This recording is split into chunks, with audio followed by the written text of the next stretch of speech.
नमस्कार दोस्तों।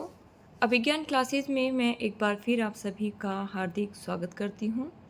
I hope so आप बहुत अच्छे होंगे और अच्छे से पढ़ाई कर रहे होंगे और इसके साथ साथ आप अपनी तैयारी का अंकन भी ये जो प्रश्नोत्तरी हमारी चल रही है इसके द्वारा कर पा रहे होंगे। तो चलिए आज का लेक्चर स्टार्ट करते हैं। प्रश्न नंबर 211, ज्ञानबोध की रचनाकार कौन है? तो ज्ञानबोध की रचनाकार ये मलुकदास रहे हैं। ऑप्शन नंबर बी यहाँ आपका सही हो जाता है। चलिए व्याख्या देख लेते हैं। भक्ति काल के निर्गुण संत मलुकदास, ज्ञानबोध, रतन खान, भक्त वच्छावली, भक्ति विवेक, बारे खड़ी, ध्रुवचरित, रामावतार लीला, ब्रज लीला तथा सुख सागर नामक ग्रंथों के रचनाकार रहे हैं। अन्य संत कवि सुंदरदास ने ज्ञान समुद्र तथा सुंदर विलास नामक ग्रंथों की रचना की, तो वहीं दादू दयाल के शिष्य रजब ने दादू दयाल की समग्र रचनाओं को अंगवधु शीर्षक से संकलित कराया था। चलिए नेक्स्ट प्रश्न देख लेते हैं। चंडी चरित्र ये किसकी विशिष्ट साहित्यिक रचना है? तो चंडी चरित्र ये गुरु गोविंद सिंह की एक विशिष्ट साहित्यिक रचना है। ऑप्शन नंबर ए आपका यहाँ सही हो जाता है। चलिए व्याख्या देख लेते हैं। चंडी चरित्र सिखों के 10वें और अंतिम गुरु गुरु गोविंद सिंह की विशिष्ट साहित्यिक कृति है।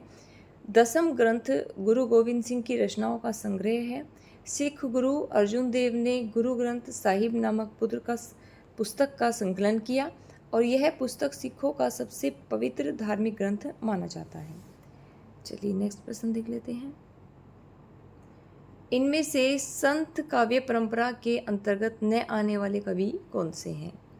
तो यहाँ पर नंददास आपके ये संत काव्य परंपरा के अंतर्गत नहीं आते हैं। ऑप्शन नंबर डी आपका यहाँ सही हो जाता है। जबकि कबीरदास, दादू दयाल और नानक ये तीनों ही संत काव्य परंपरा के अंतर्गत आते हैं। चलिए व्याख्या देख लेते हैं। नंददास कृष्ण भक्ति शाखा के अष्टछाप के प्रमुख कवि हैं। संत काव्य परंपरा से इनका संबंध नहीं रहा है, जबकि कबीर, दादू दयाल, नानक, रैदास, मलुकदास, सुंदरदास आदि निर्गुण संत काव्य परंपरा के प्रमुख कवि रहे हैं। चलिए नेक्स्ट प्रश्न देख लेते हैं। इनमें से कौन सा कथन असत्य है? यहाँ हमें गलत कथन छांटना है।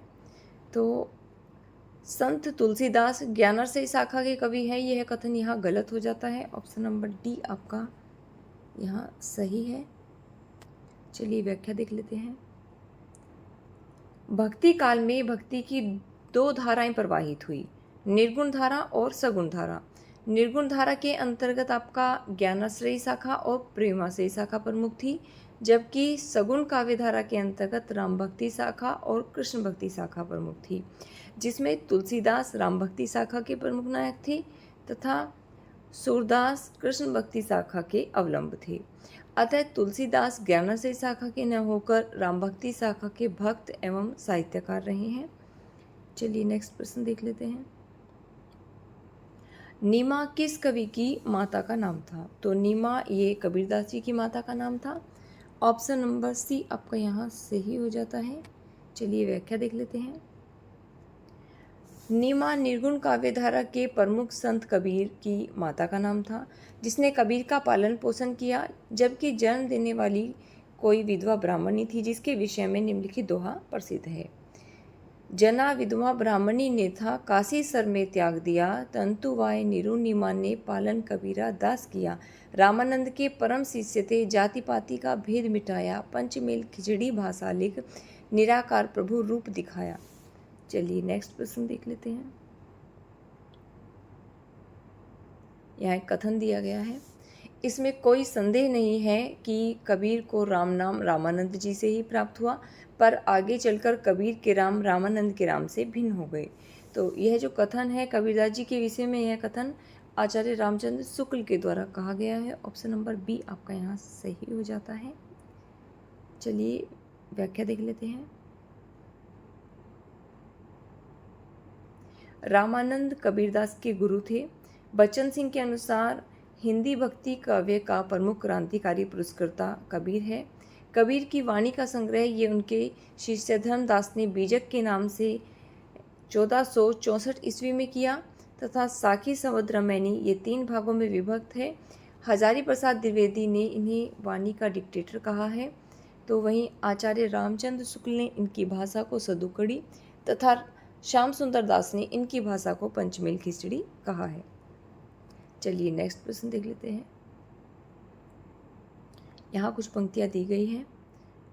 बहुत दिनंथे मैं प्रीतम पाए, भाग बड़े घर बैठी आए, मंगलाचार माही मन रखो, राम रसायन रमना चासो।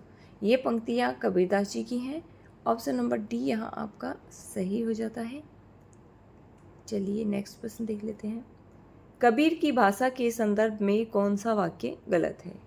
तो इनकी भाषा में साहित्यिक कोमलता थी, वाक्य गलत दिया गया है। ऑप्शन नंबर सी यहाँ आपका सही हो जाता है। जबकि कबीरदास जी की भाषा में हमें खरापन देखने को मिलता है, वहीं कहीं कहीं भाषा गंवारू भी लगती है और भाषा में अक्खनपन भी देखने को मिलता है। चलिए ये अभी हम देख ही चुके हैं। नेक्स्ट प्रश्न देख लेते हैं। कबीर की वाणी में स्थान स्थान पर भावात्मक रहस्यवाद की झलक को आचार्य रामचंद्र शुक्ल ने किसके सत्संग का प्रसाद कहा है?